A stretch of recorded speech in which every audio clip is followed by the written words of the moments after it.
Solitude. This term originated from the Latin word solitudinem, meaning lonely. But the word solitude does not necessarily mean that you are lonely. Solitude, by definition, is the state of being alone or remote from society.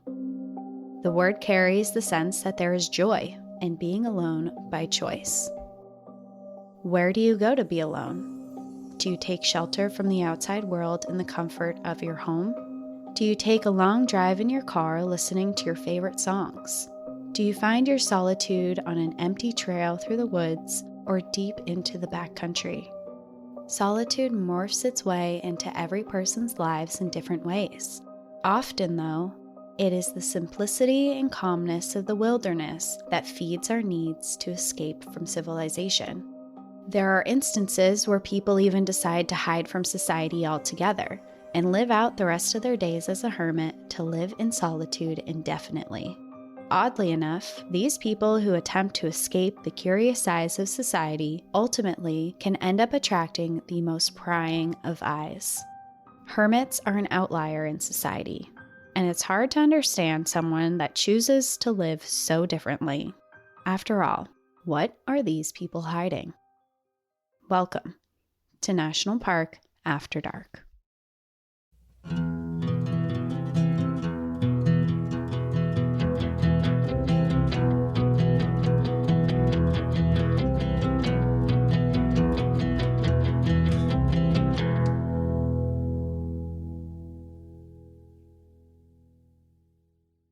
This one sounds very intriguing because I love to be alone. I am a hermit. I am a hermit, so this is awesome. Same. In my old age, I have really enjoyed my personal alone time for quite a while. Between solo hiking or just being in my room by myself or whatever it is, I very much enjoy it. Although for this story, we're going to be diving deep into this very old legend of a hermit that escapes society altogether. And I don't know if I am that much I don't know if I like solitude that much. You're not a hermit extremist. You're a partial hermit. A hermit extremist. Well, before we get into that, we do want to remind everyone that we are doing a Spotify live event in a few days now, right? This airs on Monday. It'll be coming out, which is tomorrow if you're listening to it on Monday. So this will air on October 25th at 7 p.m. Eastern Time, 4 p.m. Pacific Standard Time on Spotify. And if you download the Spotify Live app, this is all free. If you download the app, then you can chat with us during the live as well. Yes, we're super excited. So download the Spotify Live app for your chance to speak with us. We're going to be talking about some Trail Tales, doing a Trail Tales episode, but at the end of that, we're going to be doing a question and answer segment. It's going to be really fun. We're going to get to chat with you guys. So download the Spotify Live app. If you do not have the Spotify Live app, you can still listen through the Spotify platform. You just won't be able to interact. Exactly. Well, for this episode, we'll go right into it because we are going to Apostle Island's National Lakeshore, which I'm very, very excited to talk about because it's on my list, but because it is somewhere that I really want to go, and it's in Wisconsin, which I feel like we haven't been in this area of the country for our stories in quite a while, so I'm excited to head over here. When you said Wisconsin, I used to work with, for some reason, the year that I was an intern at the Colorado Wolf and Wildlife Center before I was on staff, for some reason we had like 2 or 3 interns that round that were all from Wisconsin, and working with them was so funny because they'd be like Wisconsin. They had Wisconsin. I think you have to say it like that. I just learned the way I remember how to say Wisconsin is, remember that T-Pain song? And it was like, I'll build you a mansion up in Wisconsin. Oh. Yes. Blast for the past. Oh my God. Yeah. Well, T-Pain. An educator, and he didn't even know. An educator, yes. And we are going to be going to Apostle Island's National Lakeshore, which is located on the northern tip of Wisconsin, and it's along the shores of Lake Superior. And I haven't personally been here yet. It's actually the last state that I have to, and that's my 50th state, so I really want to go there. And I really want to go there for this because I feel like, especially as someone not in the area of Wisconsin, I feel like Wisconsin is super underrated because this place is beautiful. I would agree with that. There's a lot of cool places that I end up stumbling upon and I look at, and it's like Michigan, Wisconsin area. Always. And Minnesota. Yes, yes. Mm-hmm. There's a lot going on up there, and it's because the Great Lakes are up there, and the Great Lakes are just so beautiful. So Apostle Island's National Lakeshore is managed by the National Park Service. It is a national park, and it consists of 21 islands, and it encompasses 69,372 acres, or 28,074 hectares. These islands have been nicknamed the Islands of Wonder because this place is full of history and incredible landscapes. These islands were formed over 1 million years ago by glacial ice,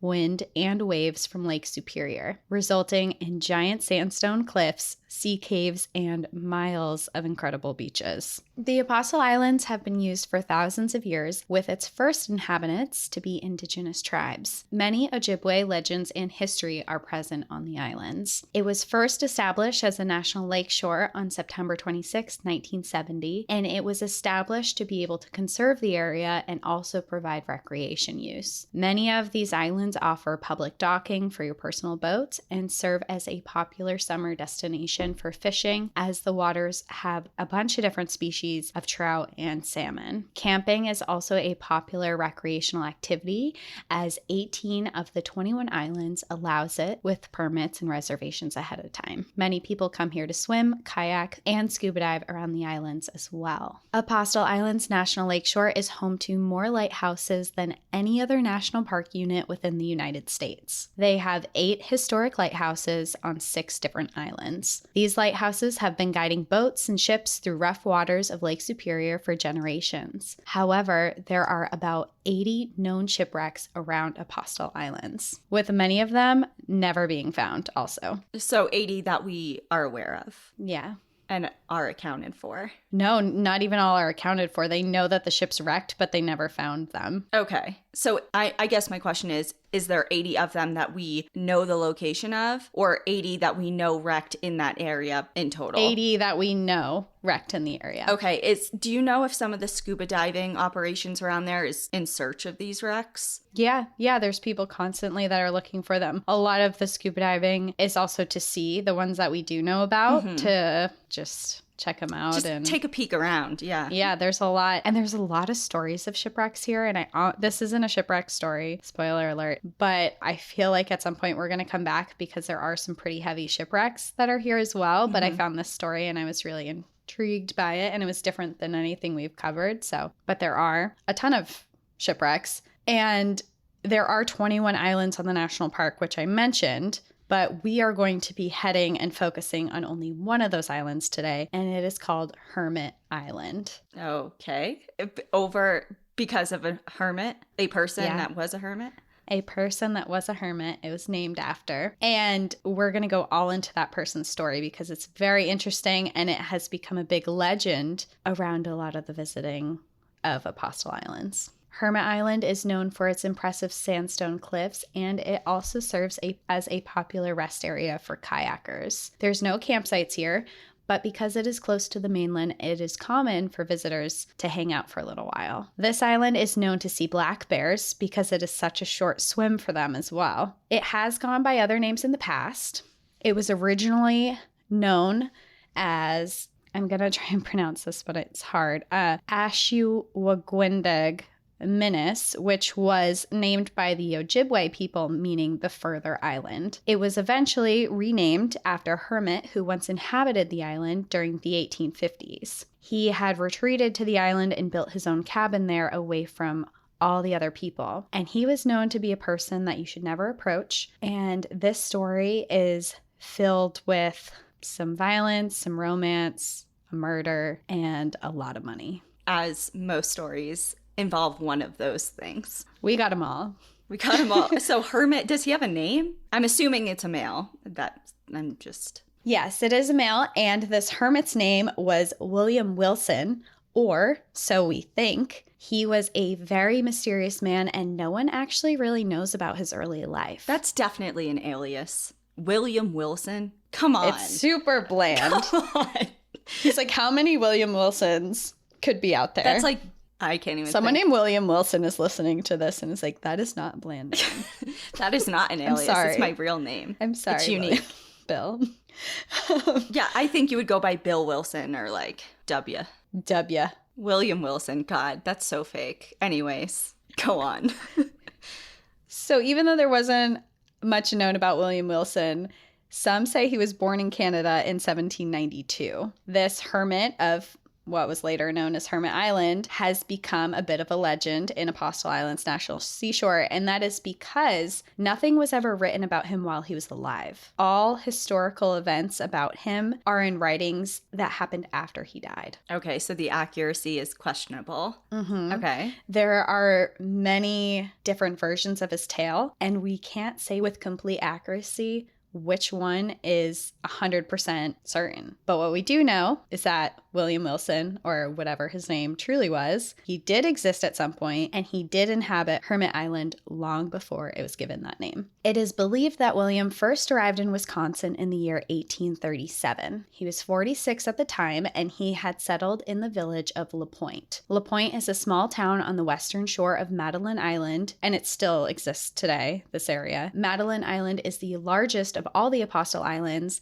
and while it is the largest island in this area today, this part is actually not part of the national park at all. This area is used for tourism and commercial use and is a very popular vacation destination. However, this wasn't always a vacation destination. It originally started out as a sacred spiritual center of the Lake Superior Chippewa, which are a large number of Ojibwe people who lived around the area. Madeline Island is named after an Ojibwe chief's daughter, Madeline Cadet, and in the mid-1800s, when William moved there, it was largely inhabited by indigenous people, fur traders, and missionaries. William had moved there to work for the American Fur Company, and his primary job with them was to build sturdy wooden containers for them to transport and sell their fur goods in. William was a very experienced and talented craftsman, and because of his skills, he was able to make good money working for the American Fur Company. During his time there, he built kind of a prestigious reputation. Everyone knew who he was. He made a lot of money. He was just a big person in this small village. After about 10 years of living and working on LaPointe,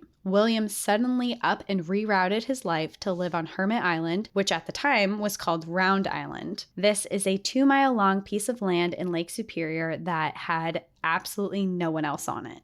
Why William abruptly left to live in solitude is unknown, but there are 2 theories that have been written throughout history. In some written accounts, they speak of an altercation between William and a man named John Bell. John Bell was a man who also worked for the company and was also a very skilled craftsman. They worked in the same company and along, not with each other, but in the same region of each other, but they were rivals. They didn't get along. And one day in 1847, during a heated argument, and they were in front of people, John Bell swung at William, and with one punch, he knocked him out cold. Some believe that he was so humiliated that he set off to his own island where he didn't have to face anyone anymore. And because of his own ego, he could be the alpha person there. Okay, what's the second theory? Because I don't buy that first one. I don't buy that either. I believe that there was a rivalry, but I'm like, you don't just up and move unless it was like the straw that broke the camel's back, you know? Right. Like there's... Like I've hated people so much and now I just got knocked out in public. I'm good. That's it. I'm off to Round Island. Yeah. It's like, I'm off to live on my own. Peace out, everyone. Yeah, where he can be the only one there, like king of the castle, I have a chair. Yeah. Like that.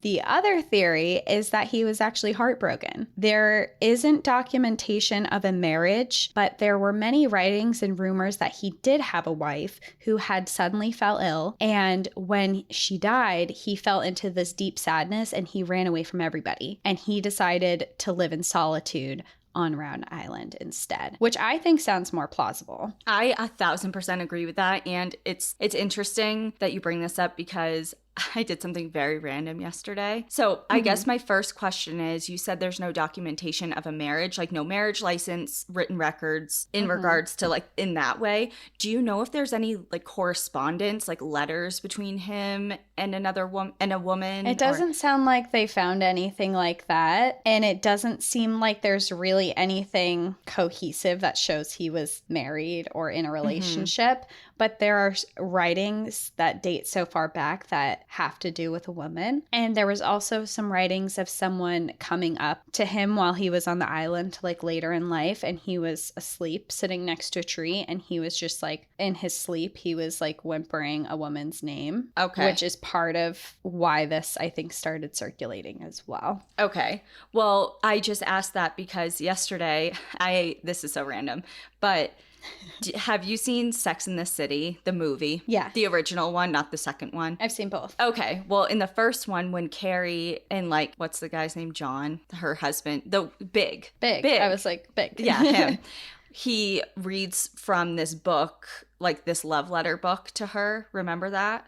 Yeah, vaguely. It's been a long time since I've seen it. Well, apparently that wasn't a real book. It was called like Great Love Letters from Great Men or something along those lines. And it's not real at the time that the movie was made, but it's real now because of the movie. And I was like, wow, I'm really interested in that. And I looked up the book. There was one copy in a Barnes & Noble, like 40 minutes from me. And I went and got it.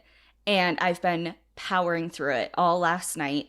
And it's really cool because it's just all these different love letters from great people throughout history, like going back to the 1400s. Beethoven's in there. Oh, wow. And they're love letters? They're love letters. And so they're short, excerpts from different love letters. But the book will preface each letter with who's writing it and the context of like who they're writing to, whether it's a mistress, a love interest, a wife, kind of like what happened. If they're out at war or something like that. Yes. And it's so interesting because, oh my God, it just hits you in the heart. You're like, wow, this is so amazing. Like, I wish literally anyone would talk to me like that. But also just the history behind it. And then to hear like what eventually happened between those two people that the writings are about. And sometimes, it was never their wife according to history. Like there would have been no record of them being together because on paper they weren't. But they know that they were together or having an affair or something like that through these love letters found. Interesting. Yeah. So anyway, that's why I love asked. letters are so underrated. I mean, they're... Oh my God. I took a highlighter, literally. I'm highlighting like sections of these. I don't know why. Like, why am I doing this? You're just like, I just like this. Yeah, it's really romantic and just so expressive in a way that we aren't used to. Because we have texting and FaceTime and, even... You up? Sup? You up. Oh my God. Like, it's been a it long hurts. time Hurts my heart. It's like anyone who's receiving a you up text right now, just block them. Block please. them. That's the answer. Block them. Love letters only. Yes. Just forward them that book, Love Letters from Great Men, like block. Like, or are just you a great man or not? Or nah. Or nah. Okay, go back to the Hermit, please. Anyway, so that was essentially what we were saying was that the other theory is that he left to live a life in solitude because he lost his wife. When he arrived on the island with all of his craftsman skills, he actually built himself his own cabin. He built a garden for food, and he also built an area where he could make his own hay so he could sell it. And he also created an area for chickens. While he tended to his small farm and solitary life, he didn't completely leave the fur company. He actually still continued to work for them and make money, but he did his work from the island. However, even though he was still working for this company, he didn't allow any visitors to the island. The only people allowed had to be buying some of these barrels he made or these wooden chests or boxes. And if anyone did come to the island and he was not aware of it, they were met with Wilson's gun, which he not only threatened to use on people, but he actually shot people on several occasions. And there's no reported fatalities, but he was not messing around. He did not want anyone around him. That's extreme. Yeah. He's like, get off my island. This is my space. I am shooting you. Please leave. There's not even like a no trespassing sign. Forewarning sign? I don't know. Not that I read, but word spread pretty fast that he had taken over the island. Probably after he shot someone and they came back and they're like, hey, he's armed and he doesn't want anyone here. And like I said before, he was also a prominent figure in the area. So people weren't going to mess with him. They knew him already from before. He had money. He was probably the talk of the town, to be honest. I'm sure. Like Will Wilson. What is his name? William Wilson. William Wilson just is straight up, going off the grid and shooting at people. Yeah, he took over Round Island. And Round Island isn't very far from Madeline Island. It was within like 2 miles, I think. I mean, it's black bear swimming distance. You can see his island from the other islands surrounding him. So it wasn't that far away, but people got the point that they weren't allowed. And it became pretty accepted that this was his island, and it became so accepted that people stopped referring to it as Round Island and they began calling it Wilson's Island.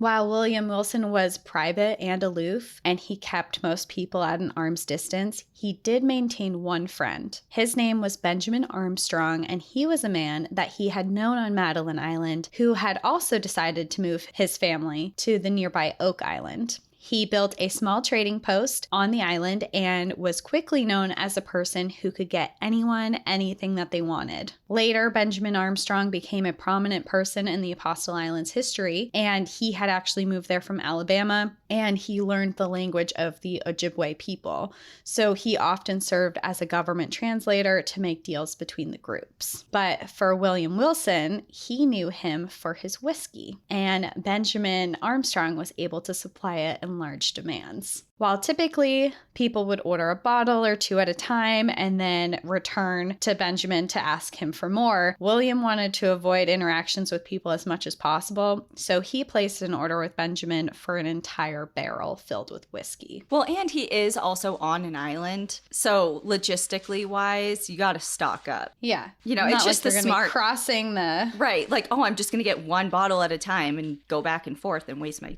fucking time. You know what I mean? It's like just stock up. But a barrel for one person? It's like going to Costco. I would imagine. I've never been to Costco. This was the old Costco.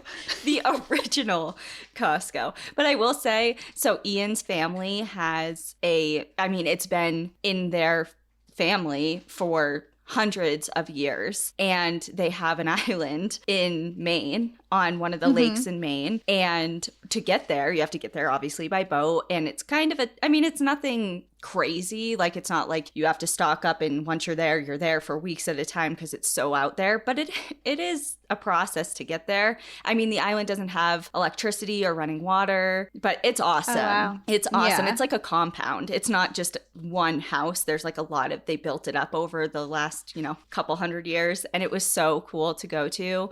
But yeah, like they always said, like, you pack what you need for the next however long because it's not easy. You're not leaving. Yeah, you're not leaving. So I would imagine, they basically brought shitloads of alcohol onto that island by the barrel. We also had barrels. We also had barrels.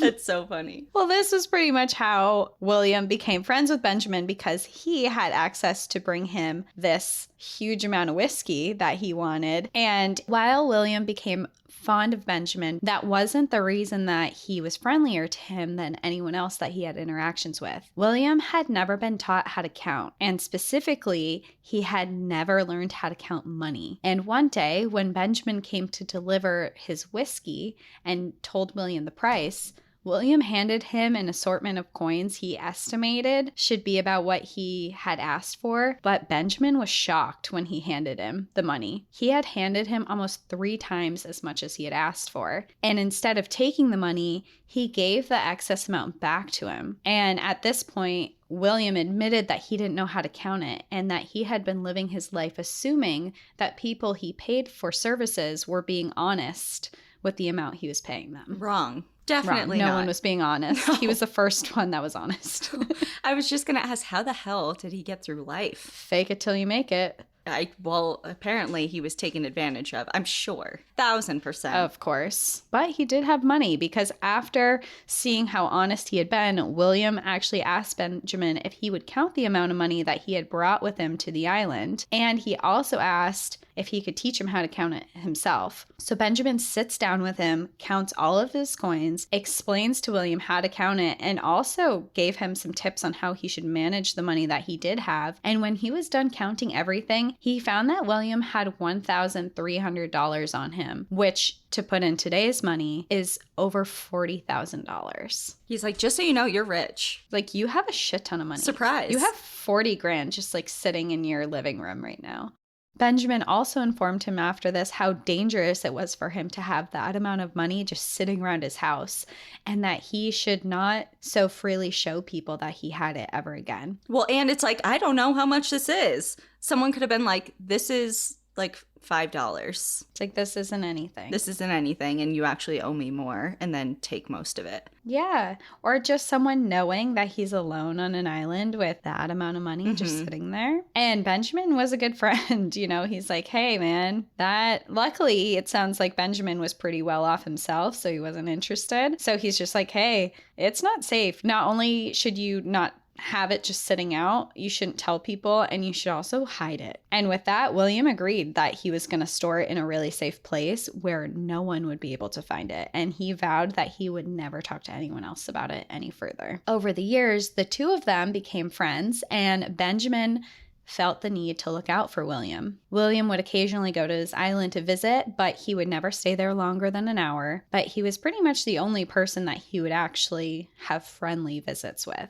William mostly kept himself on the island, but he would run out occasionally for errands or to sell products from his hay or his chickens. It was obvious when William was home because there would always be smoke coming from his chimney. Benjamin began to use this as a way to check on William. He would make sure he was okay and he was still alive as the years went by, because he was concerned. He was living out there by himself. There was harsh weather during the winter time especially. So he would pretty consistently check to see if there was smoke coming from the chimney. If there was, he knew that things were running smoothly. He was okay. He was there. And it wasn't too long before locals caught on to that as well. If they saw smoke coming from the chimney, they would assume he was home. And if it was not, it meant that he was off running errands. And sometimes he would even be gone for days. But it was in the winter of 1861 that people living on the nearby islands began to take notice that they had not seen smoke coming from the island for quite a while. No one could pinpoint exactly how long it had been, but as the days went by, people began to watch closely for any smoke, but day after day, there was nothing. People began reporting this news, and eventually Benjamin went to John Bell, who was that original guy that they had gotten into a fight, him and William Wilson, and he had punched him, but they worked together. Yes, the rival, quote unquote. Yeah,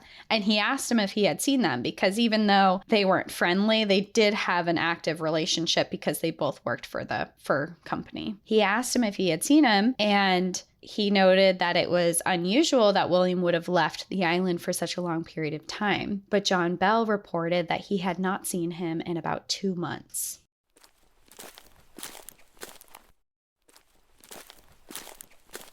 With this, the two of them and a couple more men grabbed a boat and headed to the island to check on him. As they approached, it was eerily quiet. They called out his name several times, as William was known to shoot trespassers. They didn't want to accidentally surprise him, but after each call, there was no response. When they stepped onto the island, they immediately noticed that it looked as if nothing had been touched in a long time. Snow had blanketed the area, but there were no footprints. Tools were out in places and just abandoned there. As the group of men stepped closer and closer to the cabin, they couldn't help but feel a sinking feeling that something was horribly wrong. They knocked on the cabin door, and still with no response, they found the door to be unlocked, and they stepped inside. Immediately, they were met by the smell of death and decay. Lying face down on the floor in front of them was William. It had been obvious that he had been dead for some time, but not only that, it was clear that he had been murdered. A pool of dried blood surrounded him, and he had a wound on the back of his head. It looked as though there had been a struggle throughout the cabin. Furniture was knocked over, and his belongings were strung around the room. It looked as though the place had been ransacked after the attack. Benjamin immediately thought of the money he knew to be hidden there. It had been years since he had last seen it, and the amount was sure to be much more than the $1,300 he had seen. He told John of it, and he said he thought it was hidden somewhere inside of the house. With the prospect of over, in today's money, would be $40,000, the group of men began tearing apart the cabin as well. They smashed open boxes and chests that William had handcrafted himself. They searched inside the walls, under the floorboards, and into the ceiling. Eventually, their search yielded a secret hiding place behind a clock on the wall. There was a secret compartment with a small buckskin bag, but inside of it was only $60, which in today's money is $1,774. With this, did the person who murdered him find the money, or was it hidden somewhere else on the island? The news of William's murder spread through the community fast, but the news of a possible hidden treasure spread like wildfire. Within days, large groups of people arrived on Hermit Island in search of the treasure. They tore up the landscape of the island in search of this mysterious treasure by digging, cutting down trees, tearing apart structures, and while it was agreed that whoever murdered him most likely came for his treasure, many didn't believe that the murderer actually found it. Some believed it was on the island, while others believed he might have kept it offshore or maybe even in deeper holes than they had dug in the first place. Now, while there was an initial investigation into his murder, and even many people believe that Benjamin Armstrong was the biggest suspect, as he was the only known person who knew of William's treasure, nothing ever came of the case. It seemed that more people were focused on the prospect of hidden treasure than finding the person who had killed him. I was going to say, well, hold on. Suddenly, there's tons of people on the island looking for his money instead of like, okay, well, a man was just killed. And are we interested at all in who that could possibly be? Well, yeah, I have to remember too is he didn't really have friends. Okay, it doesn't matter. It doesn't matter if you have friends or not. You should still receive the same care. Yeah, it doesn't matter if you had one friend or 1,000. If you get killed, this was a different time though. Everyone's just trying to survive and grow, and I mean, America was growing as a whole. You know, people are starting to mine and log and do all this stuff, and everyone's just trying to make money. So it doesn't surprise me. I mean, it's awful. It's awful, but it didn't seem like there was really anyone that cared to investigate his murder that in depth, especially when there was the prospect of $40,000 plus just sitting there somewhere. Well, you did say that people kind of pointed right away to William, or what's his name? The friend? Benjamin, because he's the only one who knows. Because if he didn't say anything, would anyone assume there's a treasure at all? Like, I feel like he kind of fueled this whole thing. Maybe, and maybe he did tell someone, or maybe Benjamin told someone, or maybe William mentioned it, or maybe he had grabbed his money out and someone had seen it at some point. You know, there's so many scenarios that could have happened because, again, none of this is documented until long after his death. But if he grabbed his money out in front of someone, they would have known where it is. Yeah, that's true. You know what I mean? So I feel like, I don't know. But then also, did the person who murdered him find the money? They certainly didn't find that buckskin bag that you were talking about, because why would they just leave $1,000 or so behind? Yeah, but that's a small chunk of what he had. Yeah, I guess. So if you found other money, would you keep looking? Maybe not. Probably not. I don't know. Especially if you murdered someone, you're like, okay, I got to get out of here. Like, I'm not going to take my time looking around for other stashes. If you found a huge stash. Yeah, hypothetically. But who knows? Because for years, treasure hunters were coming to Hermit Island in search for this money. But to this day, it's never been discovered. Well, it's not even confirmed that I was there. Yeah. It could have been hidden on a different island. Okay, what about, have we thought about this? Have we thought about that? We're assuming that he had a bunch more money over time, but what if he didn't? What if somehow it was just being slowly depleted over time, and that one little bag he had really was all he had left, and someone killed him, think he had much more, couldn't find it, and left, and there really truly isn't any more at all. I guess it's possible, but from the lifestyle he was living, I just don't see how he could have spent that much money. Gotcha. You know, he was creating his own food. He was logging his own island to create his own shelters. He left very infrequently for supplies. I just don't see, and he was still working and being paid. Okay, yeah. So there's an influx of money and he's not really spending it. So yeah, where is it going? Okay. I didn't consider that. After William's death, a man by the name of Frederick Prentice, who had earned the nickname Brownstone King, took advantage of the unoccupied island, and he noticed that the island was rich in brown sandstone and established the Excelsior Quarry, which employed over 100 workers and was used to chip away the brownstone to use in big cities such as Chicago and Minneapolis. Several housing cabins were built on the island, along with a mansion called Cedar Bark Lodge. This was a mansion that Frederick built for his teenage bride. It was expensive and elaborate to build, but ever since the murder of William, the island seemed off. Many people of the island reported a heavy feeling, and it was often that those people who walked around the island would get an overwhelming feeling of being watched. People who came onto the island could not shake the feeling that they were not supposed to be there. And when Frederick's wife arrived to see this beautiful mansion on the sandstone cliffside of Hermit Island, it was standing at 3 stories high with multiple balconies, beautiful sandstone fireplaces, with an observation tower that offered beautiful views of the chain of the islands. But she took one look at it, turned around, and went back to New York forever. She didn't want to be there and didn't like it. The vibes are off. She's like, I don't like it here. That seems a little snooty. A little. Kind of like a old school Alexis Rose. Do you watch Schitt's Creek? No. Then why'd you but laugh? I know who Alexis Rose is because I watched the first episode. Oh, okay. Ew, David. Ew.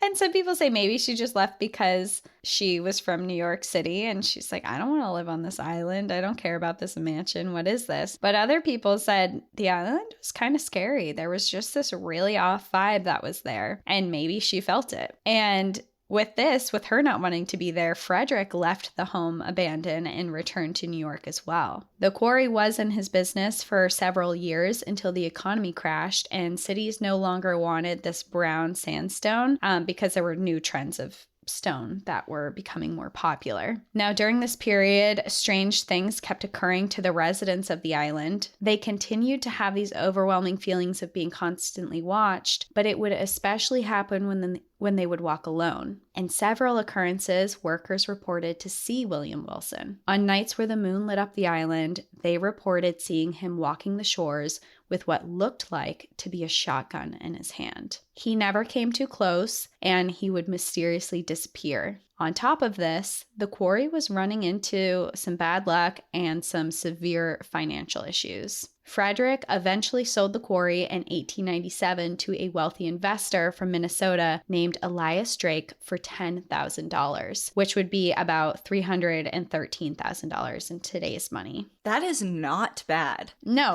companies sell for millions now. That is not bad. You can't even get like a 1-bedroom, 1-bath for $313,000, let alone a whole damn island. Yeah, it's like here's a whole business and an island for this amount. And when he took over, the quarry started producing mass amounts of brown sandstone, and it was doing extremely well financially. And this island that at one point, when William Wilson was there, was totally abandoned, it was now filled with workers and people. It was no longer this quiet piece of land that William once lived on. It was filled with people and noise. Large areas of the land were clear cut for dig sites, and there were constant sounds of drills, sledgehammers, and pickaxes that were tearing away at the stone. And the amount of noise that was coming from this island was almost unbearable at times. And after only a small amount of time of these new workers occupying the island, strange things began to occur once more. The feelings of being watched again started, and they too reported seeing a dark figure walking along the shores at night. But it wasn't only that. These workers seemed to be riddled with bad luck. Accidents on the job were frequent, and machinery was prone to break much faster than expected. And then more financials began when the sandstone again became less popular to use. In 1909, the island was sold again to the Lake Superior Land and Development Company with the hopes of the island to become a resort for vacationers. They renovated the Cedar Bark Lodge to accommodate for visitors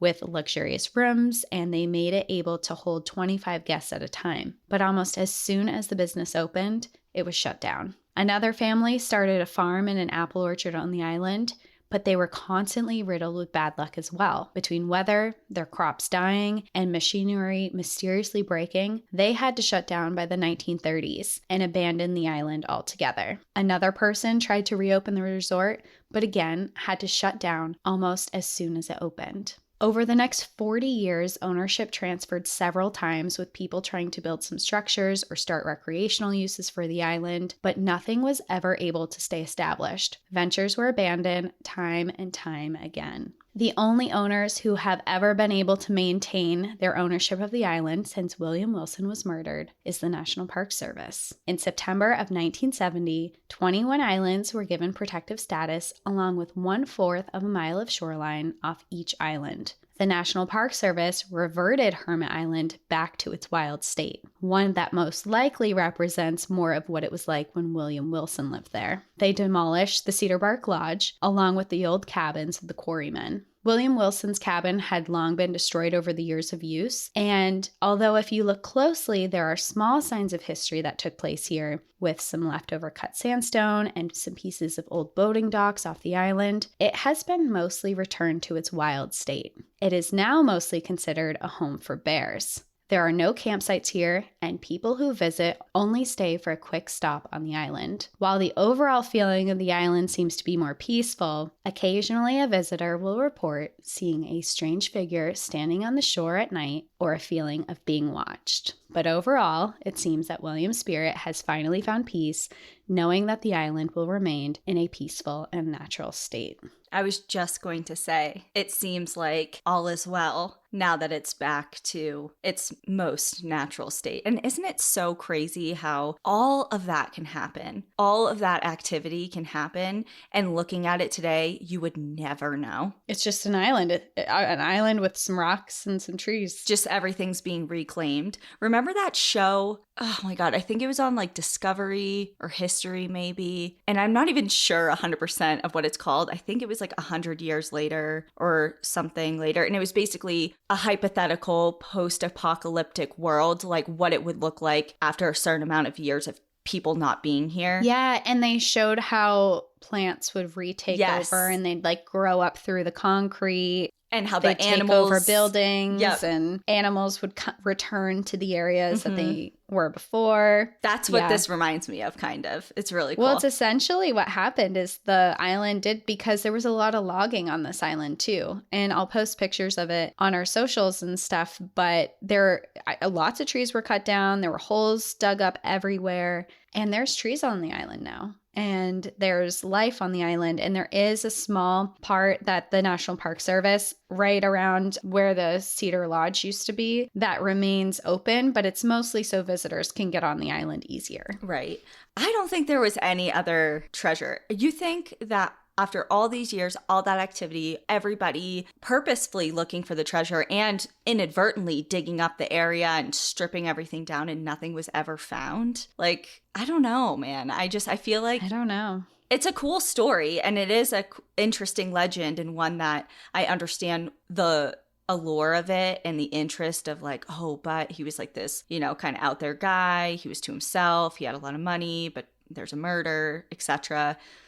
But I don't know. I just don't think that there's really anything there. I have a feeling that the people who murdered him may have found it and left. Or, I mean, it's possible he could have taken a hole so deep on the island. I mean, the island isn't just like the size of your bedroom or something. It's not like every ounce of the island was ever dug up. So I guess it's potentially possible, but you would also think, it sounds like he had a little storage of money behind his clock, but you would also think that if he was continuously coming back to put more money into this area, if it was buried somewhere, there would be some evidence of a hole there, or, I don't know. I think it's possible. I'm not going to say it's not. Maybe it's this big treasure hunt that 20 years from now, we're going to see an article that says someone found the treasure of Hermit Island, or maybe it's gone forever. Well, I will say, I don't think the Park Service condones people going there and digging shit up. That's a really valid point. So I think that's important to say. Don't do that. It is preserved. You can't do that. Yeah. Maybe if you have some like weird, one of those infrared metal detector camera things, you can look at the island and see if you see a buckskin bag of thousands of coins. All these coins. Yeah. I have this thing of like, I get really into something wholeheartedly, like go from 0 to 100, and I just dive into an interest, and then I'm in it for a little while, and then I go from 100 to 0 real quick again and don't care anymore. You're like, never mind. Never mind. One of those things, which actually I should say I do still care about it and I think it's cool, but I just don't do it anymore, is metal detecting. I love metal detecting. I used to do it all the time. Have you ever found anything cool? Not really. I mean, depending on what your definition. No, never. That's why I gave it up.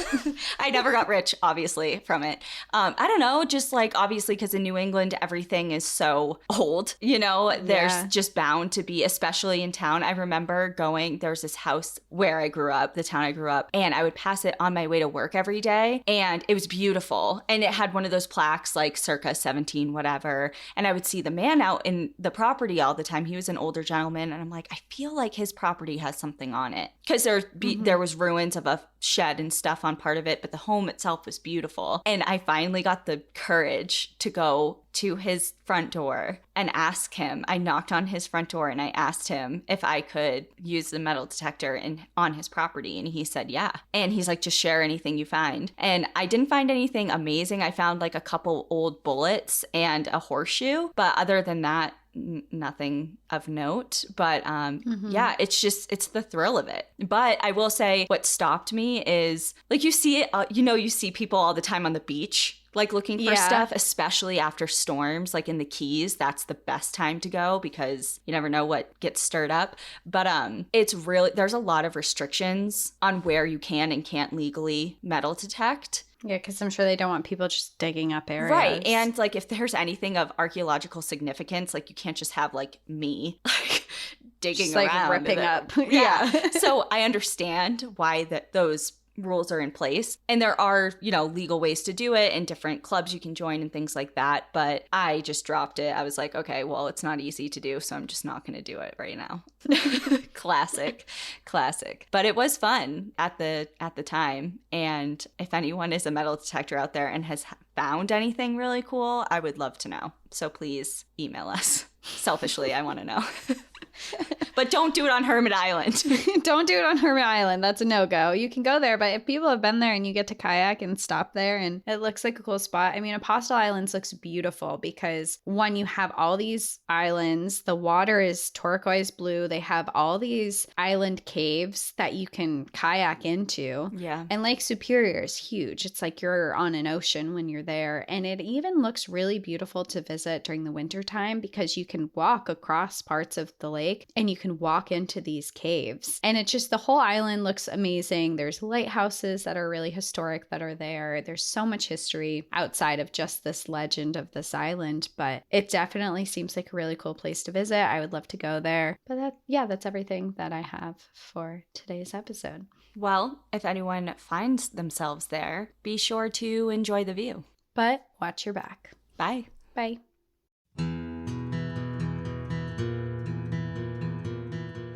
Thank you for joining us again this week. If you have a trail tale you'd like to share, send us an email at npadstories@gmail.com. Follow us on Instagram and Facebook at National Park After Dark and on Twitter at NPAD Podcast. Become an outsider by joining our Patreon, where you'll gain access to monthly bonus stories and exclusive content. And remember, when you support our partners, you're supporting our show.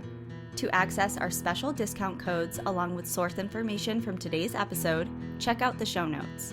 For information on the show, to shop our merch store, sign up for our newsletter, and more, visit npadpodcast.com. And if you're enjoying the show, please rate, review, and subscribe wherever you listen to podcasts.